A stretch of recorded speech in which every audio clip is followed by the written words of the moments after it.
Hey guys, this is Austin, and today I'm here with a review of the iPhone 5S. As always, Apple makes the unboxing experience nice, as with a quick pop of the lid, you've got your new iPhone. I'll go over it in more detail in a sec, but you've also got some paperwork and Apple stickers, the ear pods with a mic and volume controls, along with the 5-watt power adapter and the lightning cable for charging and syncing. At first glance, it looks similar to the iPhone 5, and you won't hear me complaining about that. It's got a fantastic aluminum and glass build, with chamfered edges which look and feel great in the hand.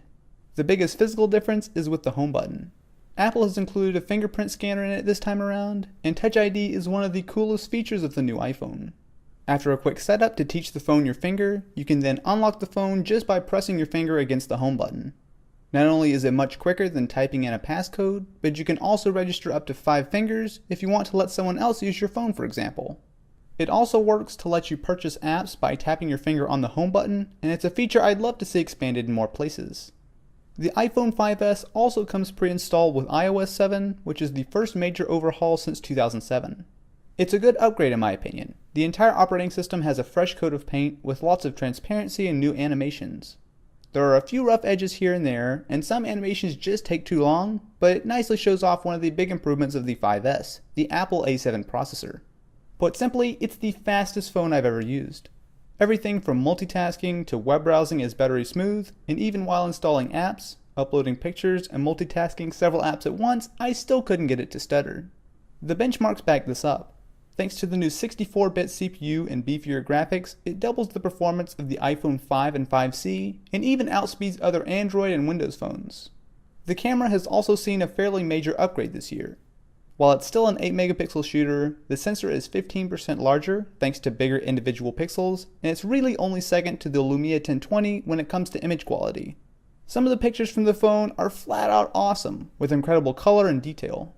It's reasonably good in low light, although not quite up to the HTC One here, and with the improved dual-tone flash, it does a slightly better job getting color right in super low light.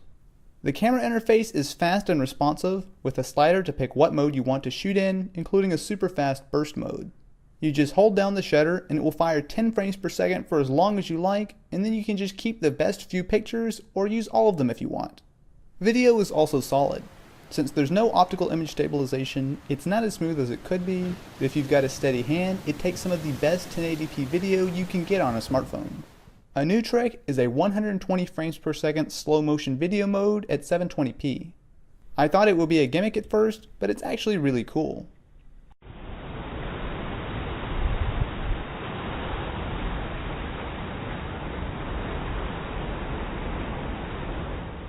As a guy who's been using big Android phones for quite a while, coming back to the small 4-inch screen on the 5S was a bit of a struggle. The display itself is still Retina and pretty solid with good color and contrast, however considering it's 2013, a 4-inch screen on a flagship phone really just doesn't cut it. Battery life is reasonable as I was consistently able to get a full day of use out of the iPhone, however that's about it. A longer day or if I get into some heavier use and it'll call it quits early. Overall, the iPhone 5S is really impressive. While the screen size might not be ideal, overall it is easily one of the best smartphones period right now. I also want to thank the sponsor for this video, Squarespace. Squarespace is the all-in-one platform that makes it fast and easy to create your own professional website or online portfolio. I've been using Squarespace lately to build my own website, and they really do make it fast and simple to create your own site in no time. There are lots of great looking templates to choose from, so you don't need to know code or anything like that. Your site will even automatically resize for everything from phones to tablets to desktops. And if you need a little help, they have 24/7 customer support based out of New York City. It all starts at just $8 a month. However, for a free trial and 20% off, go to squarespace.com and use offer code AUSTIN9. That's squarespace.com and offer code AUSTIN9.